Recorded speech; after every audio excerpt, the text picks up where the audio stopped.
Okay, comments को हम देख रहे थे। कमेंट्स क्या होते हैं? A program consist of instructions that are executed when the program is run.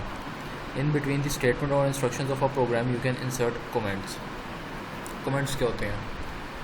Comments basically instructions होती हैं। Comments basically होते हैं यूज़र्स के लिए।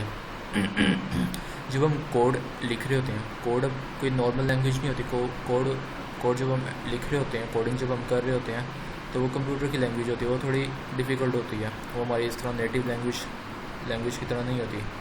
तो इसलिए उसको अंडरस्टैंड करने के लिए हम साइड पे कमेंट्स भी एंटर करते रहते हैं। कमेंट्स जो होते हैं वो सेट ऑफ इंस्ट्रक्शंस होते हैं, लेकिन वो यूज़र के लिए होते हैं, वो एग्जीक्यूट नहीं होते प्रोग्राम के अंदर। अब किसी भी प्रोग्राम के अंदर हम कमेंट्स एंटर कर सकते हैं अपनी ईजीनेस के लिए। Comments are sentences that explain the logic for using a certain command और describe what a command does. They help in understanding a program. Comments are very useful where a program is very lengthy and complex. Comment statements are ignored when a program is being executed. A comment line starts with a hash symbol. For example, this is a comment line. The value entered by the user is stored in a variable.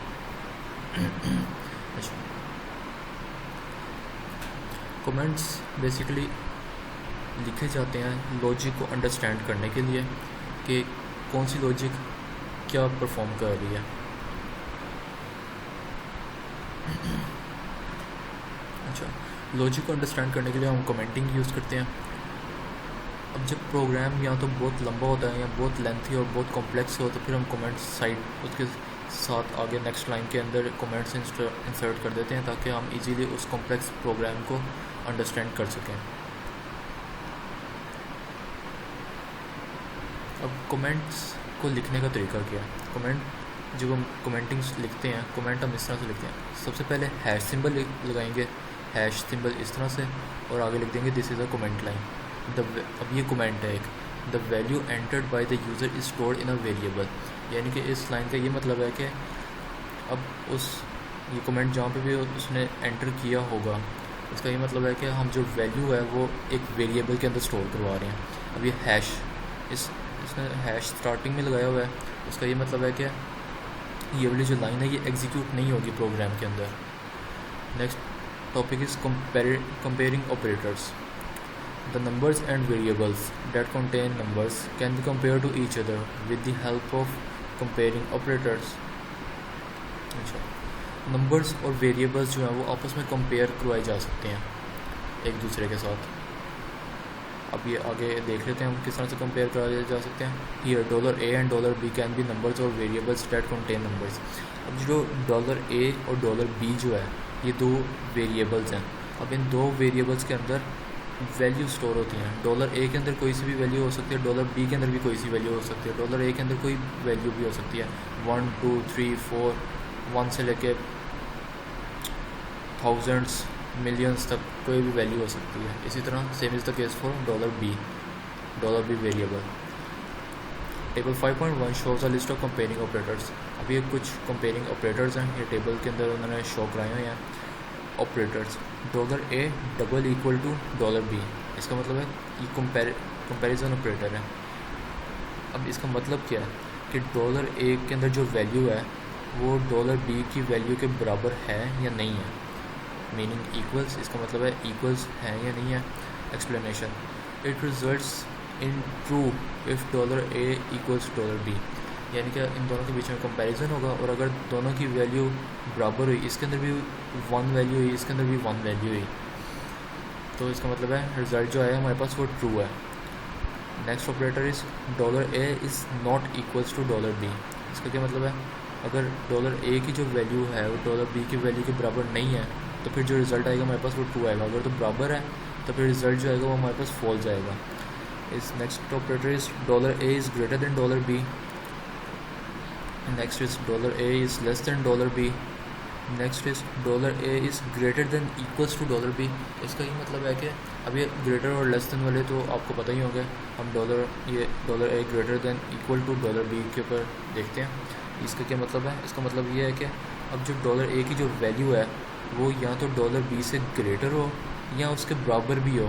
अगर उसके बराबर भी है तब भी result हमारे पास true आएगा, अगर उससे ग्रेटर है तब भी रिजल्ट ट्रू आएगा, अगर उससे लेस है फिर रिजल्ट हमारे पास फॉल्स आएगा। Next operator is dollar is less than equals to dollar B. इसका मतलब है कि अगर उसके बराबर है रिजल्ट इज़ ट्रू, अगर उससे लेस है रिजल्ट इज़ ट्रू, अगर उससे ग्रेटर है then the result will be the false. Let us take an example to show the use of comparing operators. Let us suppose the variable contain number $a is equals to 5 and $b is equals to 7। Okay, अब यहाँ पे उन्होंने a variable के अंदर 5 store करवाया और B variable के अंदर 7 स्टोर करवाया। अब ये इन वैल्यूज़ के ऊपर उन्होंने ये सारे ऑपरेटर्स अप्लाई करके रिजल्ट्स आपको आउटपुट में दिए हैं। अब ए के अंदर क्या है 5 है, बी के अंदर क्या है 7 है। 5 और 7 दोनों आपस में इक्वल्स नहीं है, रिज़ल्ट क्या है हमारे पास फॉल्स। ए के अंदर क्या 5, बी के अंदर क्या है 7। 5 और 7 इज़ नॉट, दोनों आपस में बराबर नहीं है, ठीक है। और ऑपरेटर भी यही कह रहा है, नॉट इक्वल्स टू का ऑपरेटर है कि दोनों को आपस में बराबर नहीं होना चाहिए और दोनों वैल्यूज़ आपस में बराबर नहीं है, तो रिज़ल्ट क्या है हमारे पास ट्रू। अब 5 इज़ ग्रेटर दैन 7, ये तो बिल्कुल गलत है, रिज़ल्ट क्या है false. 5 is less than 7, result is true क्योंकि ये ट्रू है। 5 is greater than equals to 7, result is false क्योंकि 5 ना तो ग्रेटर है ना उसके इक्वल है 7 के। 5 is less than equals to 7, yes क्योंकि 5 छोटा है 7 से, तो रिज़ल्ट क्या है हमारे पास ट्रू।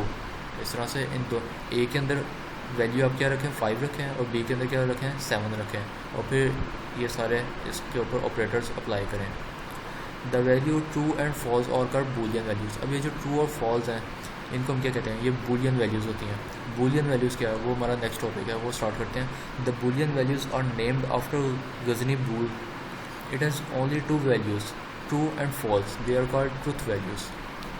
ओके, बूलियन वैल्यू, अब सबसे पहले इसका नेम बूलियन क्यों रखा गया? इसका नेम बूलियन इसको जैसे रखा गया, गजनी बूल के नेम के ऊपर बूलियन वैल्यूज़ का नेम रखा गया, बूलियन नेम रखा गया। अब बूलियन वैल्यू के अंदर होता क्या, बूलियन वैल्यू के अंदर सिर्फ 2 वैल्यूज़ होती हैं, या तो ट्रू होता है या फॉल्स होता है। ट्रू का मतलब 1, फॉल्स का मतलब 0, और ट्रू फॉल्स को हम क्या कहते हैं, ट्रूथ वैल्यूज़ भी कहते हैं। Because the system checks the relationship of a statement to the truth which can either be yes or no. yes means true और no means false. सिस्टम जो है हमारा इसी चीज़ के ऊपर वर्क करता है, या तो वैल्यू 1 होगी या वैल्यू 0 होगी। अब आपने पढ़ा होगा हमारा जो सिस्टम जो वर्क कर रहा था वो 0 और 1 के ऊपर वर्क कर रहा था, बाइनरी वैल्यूज़ के ऊपर। अब यहाँ पे भी हम यही चीज़ कर रहे हैं बूलियन वैल्यूज़ के अंदर, या तो ट्रू या फॉल्स, या तो yes या no. Thus the result of comparing operators can only be a boolean value. Controlling execution. As you know, the program code is executed line by line, but with the help of some statements we can control the execution of the program. The computer checks the boolean values and decides whether the code should be executed or not. अच्छा, controlling execution, इसके अंदर ये describe किया गया है कि हमारा जो प्रोग्राम होता है वो लाइन बाय लाइन वर्क करता है। सबसे पहले फर्स्ट लाइन को एग्जीक्यूट करेगा, फिर नेक्स्ट लाइन को, फिर उससे नेक्स्ट लाइन को, इस तरह लाइन बाय लाइन एग्जीक्यूट करता है हमारा प्रोग्राम। और कंप्यूटर जो होता है वो बूलियन वैल्यूज़ को चेक कर रहा होता है, बूलियन वैल्यूज़ के ऊपर डिसीजन ले रहा होता है कि कोड एग्जीक्यूट, अब अगली जो लाइन ऑफ कोड है वो एग्जीक्यूट करनी है या नहीं करनी है, बूलियन वैल्यूज़ के ऊपर चेक कर रहा होता है। अब वो चेक किस तरह से कर रहा होता है, इफ़ स्टेटमेंट्स के थ्रू। इफ़ स्टेटमेंट हमारा नेक्स्ट टॉपिक है। If statements are used for controlling the execution of a certain command. If the statement is true then the command is executed, and if the statement is false the command is not executed. The general format is if Boolean bracket के अंदर हमारा code, desired code आता है जो भी हमने लिखना हो। अब इफ़ स्टेटमेंट का काम क्या है, अब जो हमने पीछे जो पढ़ा कंट्रोलिंग एग्जीक्यूशन के अंदर कि हमारा जो कंप्यूटर होता है वो चेक कर रहा होता है बूलियन वैल्यूज़ को। अब वो चेक किस तरह करता है, वो चेक इस तरह करता है कि इफ़ स्टेटमेंट के थ्रू वो चेक करता है। अब इफ़ स्टेटमेंट हम यूज़ करते हैं। इफ़ स्टेटमेंट के अंदर हम ये देखते हैं कि हमारी जो कंडीशन है, इफ़ स्टेटमेंट के अंदर हमेशा हमारी कंडीशन लिखी जाती है। इफ़ स्टेटमेंट अगर हमारी कंडीशन जो है वो ट्रू होगी, if the condition is true then the next line of code will be executed. If के अंदर अब ये इसका जो फॉर्मेट है वो इस तरह से आता है। If is a keyword, if जो है ये कीवर्ड होता है, ये एज इट इज़ आता है। अब यहाँ पे कंडीशन हम लिखते हैं बूलियन, फिर आगे ब्रैकेट्स के अंदर हमारा सेट ऑफ कोड आ जाता है।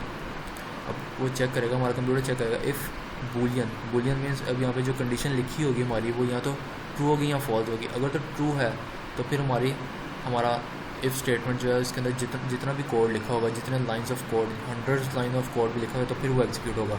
अगर तो यहाँ पे हमारी कंडीशन जो है वो फॉल्स हो जाती है तो फिर इसके अंदर जितनी भी 100 लाइंस ऑफ कोड है वो सारी स्किप हो जाएगी, वो रन नहीं होगी, उसको कंप्यूटर रन नहीं करेगा क्योंकि यहाँ पे हमारी कंडीशन फॉल्स हो गई है।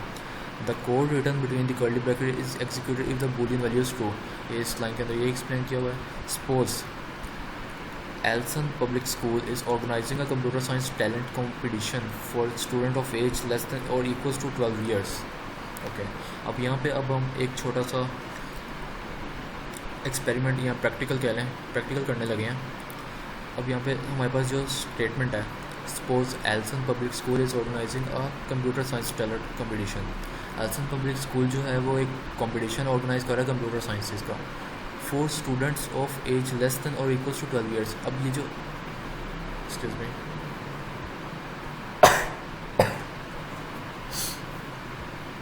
अब यहाँ पे इसने कंडीशन लगाई है कि कंपटीशन के अंदर सबसे पहले कोड करने का सबसे पहला जो तरीका होता है वो ये होता है कि आप अपनी प्रॉब्लम को अंडरस्टैंड करें। अब यहाँ पे इन्होंने जो कंडीशन लगाई है, कंडीशन ये है कि स्टूडेंट्स की एज के ऊपर कंडीशन है कि उनकी जो एज है लेस देन और equals to 12 years, less than और इक्वल्स टू 12 ईयर्स, या तो 12 ईयर से लेस हो या उसके इक्वल हो। उससे ग्रेटर होगी तो वो कंपटीशन के अंदर पार्टिसिपेट नहीं कर सकेगा, उससे लेस या इक्वल होगी तो फिर वो कंपटीशन के अंदर पार्ट ले सकेगा। सबसे पहले इस प्रॉब्लम को अंडरस्टैंड करें।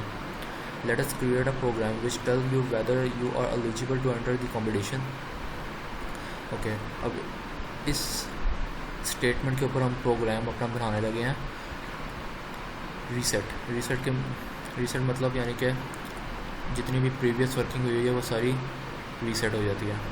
अब $a is equals to ask please enter your age. अब $a क्या है, एक ए जो है ये वेरिएबल हमने डिक्लेयर किया, प्लीज़ एंटर योर एज। अब यूज़र जो है अपनी एज एंटर करेगा, साथ अब नीचे जो है हमने कंडीशन लगाई है if $a is less than equals to 12, जो ये कंडीशन लिखी है लेस दैन और इक्वल्स टू 12, लेस दैन और इक्वल्स टू 12। फिर ब्रैकेट आई, ब्रैकेट क्लोज हुई, ब्रैकेट के अंदर हमने मैसेज का डिस्प्ले कराया, message welcome you. Double quotes के अंदर जो मैसेज होता है वो हार्ड कोडेड मैसेज होता है। अगर तो ये कंडीशन ट्रू होगी तो फिर ये मैसेज हमारा प्रिंट हो जाएगा। मैसेज का प्रिंट होगा welcome you are eligible to enter the competition.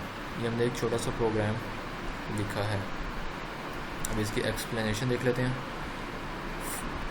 The second line makes the input dialog box appear asking you to enter your age and click OK. The value entered is stored in the variable $a.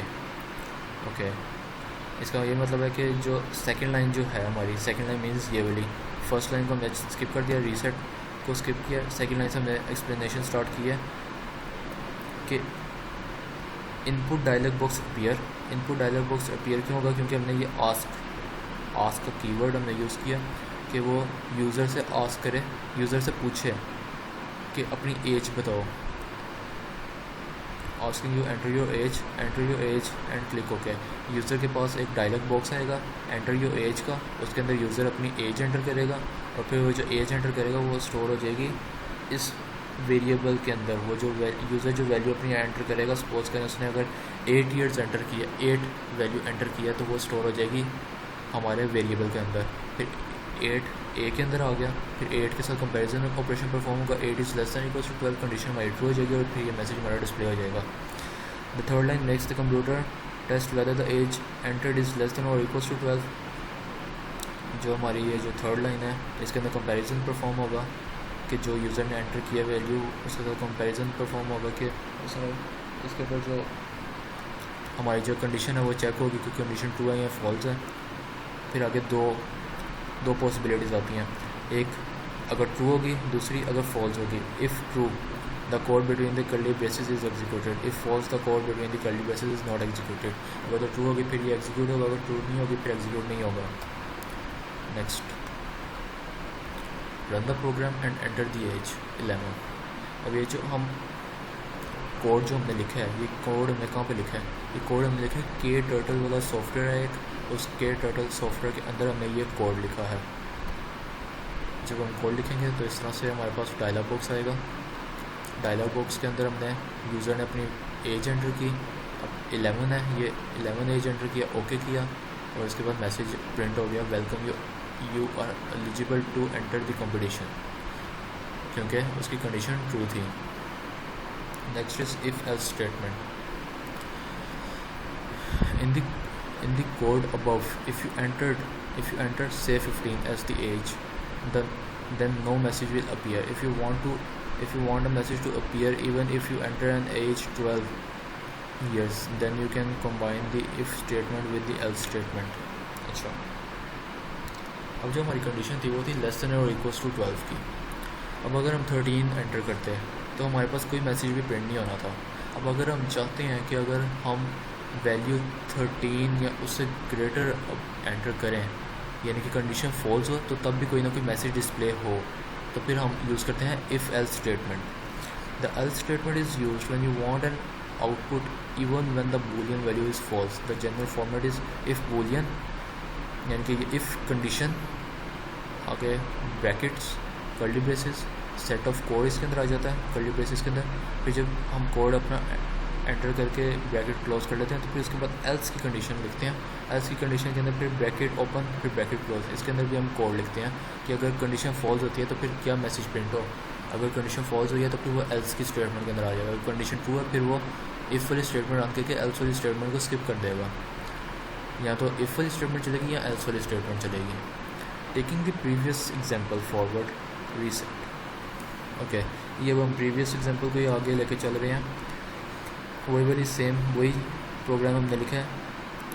सबसे पहले user से ask किया जाएगा, अपनी as enter की जाए, if statement आ जाएगी कि उसने एज एंटर की, कंडीशन चेक होगी। यहाँ पे कंडीशन अगर ट्रू है तो फिर ये मैसेज डिस्प्ले होगा। अगर कंडीशन फॉल्स है, अगर उसने यूज़र ने 13 एंटर की है तो फिर वो कंडीशन चेक करेगा, तो फिर ये वाली कंडीशन चेक करके कंडीशन अगर फॉल्स हुई है देन वो मूव कर जाएगा एल्स की स्टेटमेंट के ऊपर। एल्स के अंदर क्या मैसेज डिस्प्ले करें, मैं sorry you are not eligible to enter the competition because your age is greater than 13, greater than 12। Explanation. Okay, इसी प्रोग्राम को अब एक्सप्लेन किया हुआ। Run the program and enter the age 15, या प्रोग्राम लिखें और उसको रन करें और एज जो है वो अपनी 15 एंटर करें डायलॉग बॉक्स के अंदर। The result in the Boolean value being false, condition check होगी, कंडीशन या तो ट्रू होती है या फॉल्स होती है। फॉल्स होगी क्योंकि आपने 15 एंटर किया, तो फिर however in this case you will get a message sorry you are not eligible to enter the competition in the message dialog box. Condition will be the false, and you will move, and your code will move to the else statement, and your else statement will be executed, and you will have the message sorry you are not eligible to enter the competition, the message that you have been mentioned in your else statement. Okay, now let's move on to the next topic. Next topic is looping statement. Okay, looping statement से ही हमने अपना ये chapter start किया था starting में, जिसके अंदर example दी थी वो म्यूज़िक की, सॉन्ग्स की, कि सॉन्ग्स के ऊपर हम लूप अप्लाई करते हैं और सॉन्ग तब तक रिपीट होता रहता है जब तक हम उसको क्लोज नहीं कर देते या जब तक कोई एक डिज़ायर्ड कंडीशन नहीं मीट कर जाती। अब looping statement, a loop is a set of statement और a block of code that continue to execute till the condition is true. The moment the condition becomes false, the loop stops executing. There are 3 looping statements in KTurtle. Repeat, while, for. Looping statement. Loop क्या होता है? Loop एक statement होती है या एक block of code होता है जो कि एग्जीक्यूट होता रहता है। कब तक होता रहता है? जब तक कोई एक कंडीशन उसकी ट्रू नहीं हो जाती। लूप के अंदर एक चीज़ क्या होगी कि कंडीशन होती है, कोई ना कोई कंडीशन, यानी कि कोई ना कोई चेक होता होगा कि कब लूप ब्रेक करना है, कब तक लूप चलाई जाना। अब KTurtle के अंदर 3 टाइप्स ऑफ लूप हैं, repeat, while, for. Repeat loop, सबसे पहले हम रिपीट लूप को स्टडी करते हैं। We have already covered the repeat command in class 4, let us quickly revise it. अच्छा, रिपीट लूप को आपने प्रीवियस क्लास के अंदर भी स्टडी किया होगा, लेकिन फिर भी हम क्विकली एक रीकैप ले लेते हैं, रीकैप देख लेते हैं। The general format is repeat number, कि आपने कब तक रिपीट करवाना है, और ये कर्ली ब्रेसेस, इसके अंदर सेट ऑफ कोड आ जाता है हमारा। The repeat loop is repeated as many times as the given number. यहाँ पे जो भी नंबर आप मेंशन करेंगे तब तक वो लूप रिपीट होता रहेगा। फॉर एग्जांपल रिपीट 4 FW और TR। Okay, repeat 4 FW means forward 100, TR means turn right 90, यानी कि राइट टर्न हो गया, फिर 90 मूव करो, फिर आगे फॉरवर्ड 100, फिर टर्न राइट 90। ओके, इस तरह 4 टाइम्स आपने रिपीट करना है। अब ये हमारा है एक्टर, इसको हम कह देते हैं एक्टर फॉरवर्ड। अब रिपीट 4 यानी कि 4 दफ़ा इसने चलना है। फर्स्ट टाइम जब ये मूव करेगा फॉरवर्ड 100 मूव करना है, और टर्न राइट कितना राइट 90 डिग्री पे 90 डिग्री पे मूव करके टर्न राइट इस तरफ अपने राइट साइड पे मूव करके यहाँ पे रुक जाएगा। फिर अब 4 टाइम्स चलना है, फिर कंडीशन चेक होगी, और ये पहले तो फर्स्ट टाइम चल गया, पहले ये फर्स्ट टाइम मूव किया, फिर यहाँ पे टर्न राइट 90 डिग्री पे राइट टर्न लेके यहाँ पे स्टॉप कर गया। फिर सेकंड कंडीशन अब एग्जीक्यूट होगी, फिर दोबारा फॉरवर्ड 100 मूव करेगा, फिर यहाँ पे टर्न राइट होके 90 डिग्री पे, जब ये यहाँ पे टर्न राइट 90 डिग्री पे मूव कर टर्न राइट होगा 90 डिग्री पे अपना फेस करेगा, तो फिर इसका फेस डाउनवर्ड डायरेक्शन में आ जाएगा, तो फिर यहाँ पे स्टॉप कर जाएगा। अब यहाँ पे जब यहाँ से मूव करेगा तो फिर वो थर्ड टाइम एग्जीक्यूशन परफॉर्म हो रही होगी, फॉरवर्ड 100 और फिर टर्न राइट, फिर 90 पे, फिर अब इसकी जो फेस की डायरेक्शन है वो लेफ़्ट साइड पे हो गई है। अब यहाँ पे फोर्थ टाइम एग्जीक्यूशन परफॉर्म होगी, अब यहाँ पे मूव करेगा फॉरवर्ड 100 और फिर टर्न राइट 90 डिग्री पे, फिर इसका फेस दोबारा अपवर्ड हो जाएगा, और इस तरह से पूरा एक स्क्वायर कंप्लीट हो जाएगा। Explanation: the command in the repeat loop above FW 100 forward 100 turn right 90 are repeated 4 times. The output is a square side 100 units. वही के स्क्वायर एक परफॉर्म हो गया 4 टाइम्स मूव करके। While loop: in a while loop, this set of commands or statement that follow is repeated till the boolean value is true. When it becomes false, the execution of the program stops. The general format is while boolean curly braces close, and between the curly braces a set of code. While loop set of commands or statements. While loop set of commands होती हैं या statements होती हैं, set of statements होती हैं, और कब तक एग्जीक्यूट होती हैं, जब तक वैल्यू ट्रू रहती है उसकी। जैसी वैल्यू फॉल्स होती है तो एग्जीक्यूशन जो होती है वाइल लूप की वो स्टॉप हो जाती है। फॉर एग्जांपल ए के अंदर हमने 1 को स्टोर करवाया ए वेरिएबल के अंदर, और कंडीशन लगाई है, ये है इसका फॉर्मेट वाइल लूप का। While is a keyword $a के अंदर हमने क्या वैल्यू स्टोर कराई थी 1 स्टोर कराई थी। $a इज़ लेस दैन 5 ये कंडीशन हमने लगाई है, जो कि कंडीशन चेक हुआ करेगी। इस कंडीशन के बेस के ऊपर वाइल लूप ने वर्क करना है। अब curly braces close, forward 20 pen up, forward 20 pen down. Okay, $a is equals to $a + 1। अब ये भी एक कंडीशन है, ये इंक्रीमेंटल स्टेटमेंट है हमारी। कंडीशन ये है और ये इंक्रीमेंटल स्टेटमेंट है। वाइल लूप के अंदर 2 चीज़ें मस्ट होती हैं, 3 चीज़ें मस्ट होती हैं।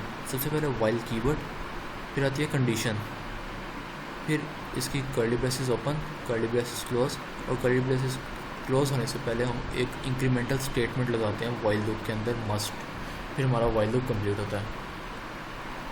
अच्छा, फॉरवर्ड 20 पेन अप मीन्स यानी कि 20 यूनिट्स जो मूव करेगा फॉरवर्ड, तो पेन अप यानी कि पेन हमारा अप है, यानी कि अब लाइन एक प्रिंट होगी। Pen down means pen is closed लेकिन मूव वो कर रहा है, तो यानी कि कोई कह लें कि कोई लाइन प्रिंट नहीं होगी। अब वाइल लूप को ड्राई रन करते हैं। ड्राई रन्स मीन्स कि इसके अंदर कोई वैल्यू प्लेस करके तो फिर हम उसे देखते हैं। एक्सप्लेनेशन देखते हैं उसकी। The second line assign 1 to $a। Second line means ये वाली सेकेंड लाइन है हमारी। $a के अंदर हमने क्या स्टोर कराया है 1 की वैल्यू स्टोर कराई है। The while loop makes the computer checks whether $a is less than 5 since it is true, the code between the curly brackets is executed and the value $a is also increased by 1 as per the program.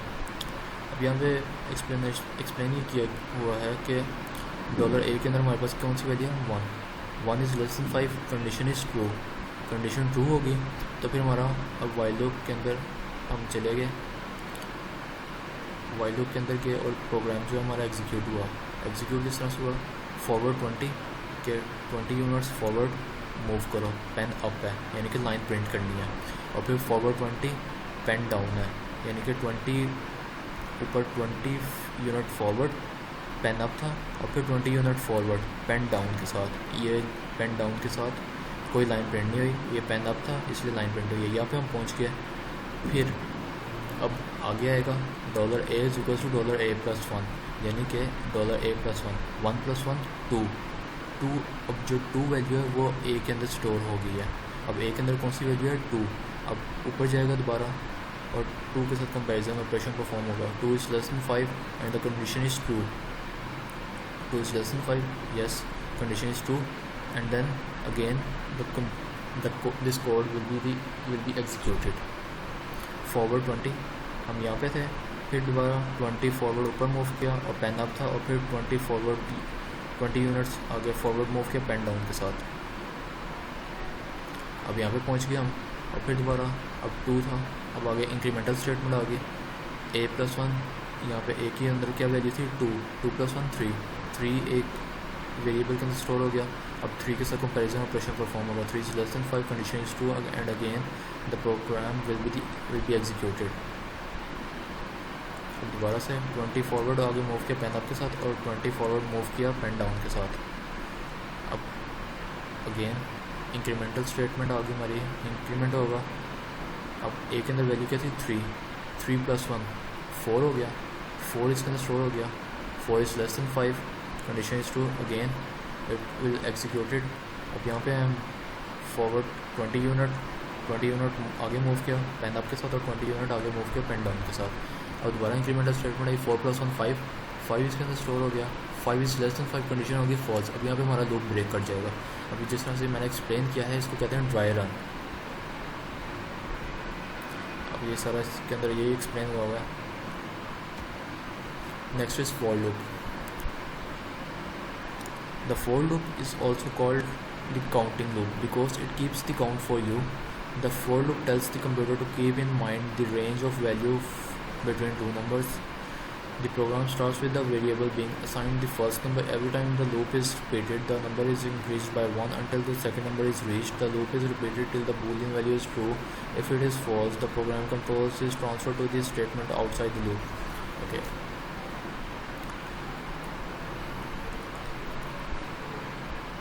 अब for loop क्या करता है, for loop को हम counting loop भी कहते हैं, क्योंकि अब इसके अंदर जो काउंटिंग होती है वो फॉर लूप ने खुद ही देखनी होती है हमारे लिए। अब फॉर लूप तब तक एग्जीक्यूट करता है जब तक हमारी जब तक हमारी जो स्टेटमेंट है तब वो जब तक ट्रू है तब तक वो एग्जीक्यूट करता रहेगा। जैसे हमारी स्टेटमेंट जो है फॉल्स होती है तो वो फॉर लूप ब्रेक कर जाता है और लूप से बाहर आ जाता है। लूप के बाहर जो स्टेटमेंट्स लिखी होती हैं उनको एग्जीक्यूट किया जाता है। अब इसका जो फॉर्मेट है, फॉर्मेट इसका ये है, सबसे पहले 4 आता है, 4 कीवर्ड है। यहाँ पे आती है अब condition $a is equals to 1 to 10, यानी कि कब तक आपने मूव करवाना है, 1 से लेकर 10 तक। 1 से स्टार्ट होगा और 10 पे जाके स्टॉप होगा। अब ये 1 to 10, 2 का मतलब है लेस देन इक्वल्स टू। अभी 1 जो है 10 से लेस है, कोड एग्जीक्यूट होगा। फिर इसके अंदर इंक्रीमेंट होगा ऑटोमेटिकली। अब इसके अंदर हमें इंक्रीमेंटल स्टेटमेंट नहीं लगानी पड़ती। अब ये इंक्रीमेंट होगा और फिर 2 पे चेक किया जाएगा, 2 is less than equals to 10, condition true है। इसी तरह 10 तक जाएगा, 10 is less than equals to 10, condition true है। जब 11 आएगा इसके अंदर 11 होगा, ऑटोमेटिकली इंक्रीमेंट होता जा रहा है इसका। 11 होगा, 11 is less than equals to 10, condition होगी फॉल्स और फिर लूप ब्रेक कर जाएगा। Print $a forward 15 units. Okay, 15 units means यानी कि एक कह लें कि 15 यूनिट्स का गैप आता है, स्लाइड सा गैप, और ये प्रिंट करवाता जाएगा। अब ये यहाँ पे एक्सप्लेन किया हुआ है इसकी जो आउटपुट किस तरह से आएगी।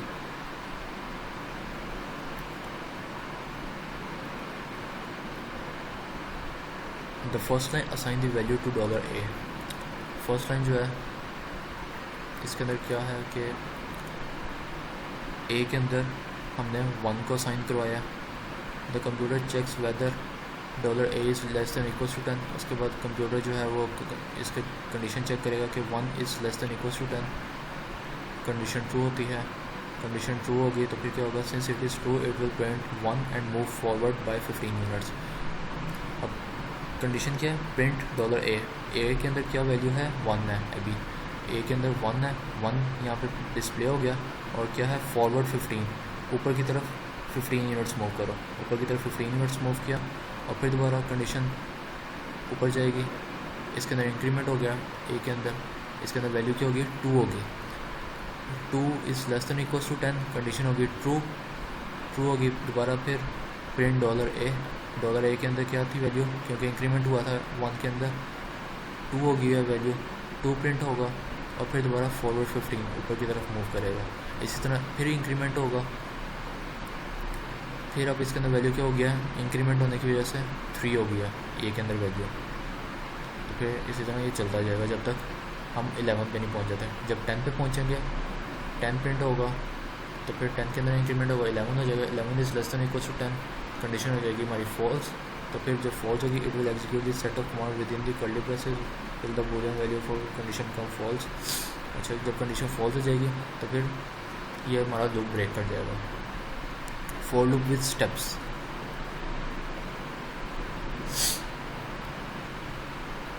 Okay. For loop with step. Step here means the value by which computer increases the value of the variable. In the example we have taken above, the step size is 1. The value of the variable $a was increased by 1 every time. The default step size of a loop is 1, but you can also specify any other value by using the format given below. Okay. Step यहाँ पे step का मतलब है कि जो increment हम करवा रहे हैं, जो वैल्यू के अंदर इंक्रीमेंट ऑटोमेटिकली लूप करवा रहा है, उसके स्टेप्स हम देखेंगे कि हर बार जो 1 का इंक्रीमेंट हो रहा है तो उस चीज़ को अब हम फॉर लूप विद स्टेप्स के अंदर देखेंगे। और इसके अलावा ये जो हम यहाँ पे जो इसका बेसिक फॉर्मेट है $a इज़ इक्वल्स टू 1, यानी कि 1 से जो स्टार्ट कराते हैं, ये हम 5 से भी स्टार्ट करा सकते हैं। यानी कि इसके अंदर डायरेक्टली 5 हम वैल्यू स्टोर करवाएँ और फिर 5 से लेकर 10 तक हम इसको एग्जीक्यूट करवाएँ, तो फिर 5 टाइम्स एग्जीक्यूट होगा, क्योंकि अभी तो यहाँ पे 1 है, 1 से लेकर 10 तक 10 टाइम्स एग्जीक्यूट हो रहा है। अगर इसके अंदर 5 स्टोर कराएंगे तो फिर 5 से लेकर 10 तक यानी कि 5 टाइम्स एग्जीक्यूट होगा। तो इस तरह हम अपनी मर्ज़ी से यहाँ पे कोई सी भी वैल्यू इसके अंदर साइन करवा के 3 दफ़ा लूप को प्रिंट करवा सकते हैं, 3 दफ़ा लूप को चला सकते हैं।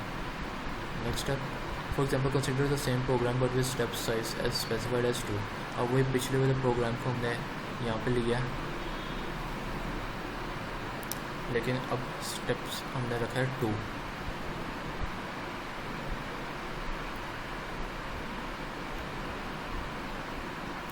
अच्छा, अब यहाँ पे हमने रखा है स्टेप 2।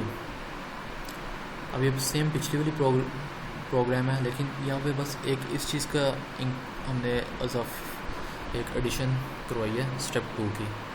स्टेप जो है ये कीवर्ड है और 2 यहाँ पे हम अपनी मर्ज़ी से रखे हैं। स्टेप 2 मतलब पहले जो एक का इंक्रीमेंट हो रहा था 1 के अंदर, अब यहाँ पे स्टेप 2 है, यानी कि 2 का इंक्रीमेंट होगा। 2 इसके अंदर प्लस हुआ करेगा 1 ये $a के अंदर, हमारे $a वैल्यू के अंदर, $a वेरिएबल के अंदर। Sorry, run the program and the output will be shown in figure 5.8. You can also have a negative number. Okay, इस चीज़ को एक्सप्लेन कर लेते हैं। सबसे पहले 1 है, 1 is less than equals to 10, condition हमारी होगी ट्रू फॉर 15, 1 प्रिंट हो गया हमारा, क्योंकि यहाँ पे प्रिंट $a अभी a के अंदर क्या है 1 है। इसके अंदर अब 2 ऐड होगा, क्योंकि यहाँ पे स्टेप 2 है, 2 इसके अंदर प्लस होगा, 2 + 1 3 हो गया, 3 is less than equals to 10, condition true होगी, प्रिंट a। अब a के अंदर क्या था 3 था, 3 आ गया। अब 3 के अंदर 2 ऐड होगा, फिर 3 + 2 क्या हो गया 5 हो गया। अब 5 के अंदर क्या $a के अंदर 5 है, 5 is less than equals to 10, ठीक है, कंडीशन ट्रू होगी। फिर प्रिंट ए 5, प्रिंट $a के अंदर क्या था 5 है। अब इसी तरह 5 के अंदर 2 प्लस होगा तो क्या हो जाएगा 7 हो जाएगा। 7 के अंदर 2 ऐड होगा क्या हो जाएगा 9 हो जाएगा। 9 के अंदर 2 ऐड होगा क्या हो जाएगा 11 होगा। 11 is less than equals to 10, condition false हो जाएगी, इसलिए यहाँ पे 11 प्रिंट नहीं हुआ। अब इसी तरह यहाँ पे वो कह रहा है कि you can also have a negative number as the step size, in that case the first number will be greater than the second number. अब अभी तक जो जितने भी हम प्रोग्राम्स कर रहे थे, हम यहाँ पे वैल्यू लेस रखते थे और यहाँ पे वैल्यूज़ ज़्यादा रखते थे। अब इसी तरह हम इसको रिवर्स डायरेक्शन में भी चला सकते हैं। यहाँ पे हम वैल्यूज़ ज़्यादा रख सकते हैं और यहाँ पे हम वैल्यू कम रख सकते हैं। अब उसकी एग्जांपल देखते हैं। For example $x is equals to 20। यहाँ ये x जो है ये वेरिएबल है, यहाँ पे आप कोई सा भी अल्फ़ाबेट रख सकते हैं, a से लेकर z तक कोई भी वेरिएबल कोई भी अल्फ़ाबेट रख सकते हैं। $x is equals to 20 to 10। अब यहाँ पे जो है स्टेप हमने रखा है -3। -3 क्यों रखा है?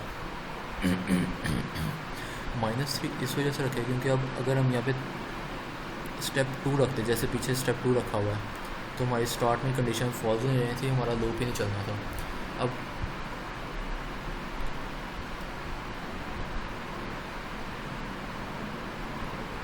यहाँ पे हमने -3 रखा है। -3 मीन्स अब ये less than equals to check करेगा।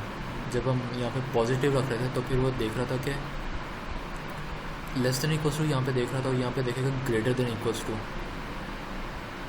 अब यहाँ पे वो greater than equals to check करेगा।